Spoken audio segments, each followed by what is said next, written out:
অস্তিত্বের জন্য সংগ্রাম কেন হয়? অস্তিত্বের জন্য সংগ্রাম হয়ই বা কেন, তাই না? ওটাই জিজ্ঞাসা করেছে। अच्छा हमको सिखा रिया है। দেখো ভালো করে বোঝো, আমাদের এই গোটা পৃথিবীর ক্যারিং ক্যাপাসিটি আছে।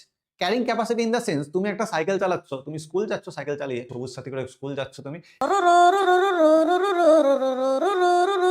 এবার স্কুল যেতে যেতে কি হচ্ছে না, তুমি দেখতে পেয়েছো তোমার বান্ধবী হেঁটে হেঁটে যাচ্ছে। তুমি তোমার বান্ধবীটাকে চাপিয়ে নিলে, চেন বেশ ভালোই জোরে তুমি দিচ্ছ, টানছো একদম। দেখছো যে আরেকটা বান্ধবী রয়েছে, তুমি তাকেও চাপালে। তারপরে আরেকটা বান্ধবী রয়েছে, তুমি তাকে কিভাবে চাপাবে? না হোক করে তুমি তাও চাপিয়ে নিলে। তারপরে আরেকটা বান্ধবী তুমি যদি দেখতে পাও, তাহলে তুমি আর চাপাতে পারবে ওখানে? তাহলে তো তুমি আর যদি চাপিয়ে ফেলো, তাহলে তো তুমি খানিক পরেই তুমি পড়ে যাবে। তোমাকে হসপিটালে কিউ ইউ ইউ করে সেই অ্যাম্বুলেন্সে নিয়ে যেতে হবে তোমাকে।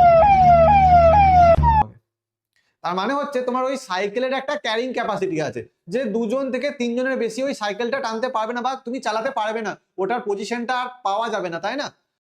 बात तो सही है। তাহলে ওই সাইকেলটার একটা ক্যারিং ক্যাপাসিটি রয়েছে। সেরকম আমাদের টোটাল পৃথিবীটার মধ্যেও একটা ক্যারিং ক্যাপাসিটি আছে, এবং সেই ক্যারিং ক্যাপাসিটির বাইরে যখন হয়ে যায় তখন মহামারী দেখা যায়, যেমন করোনা হলো।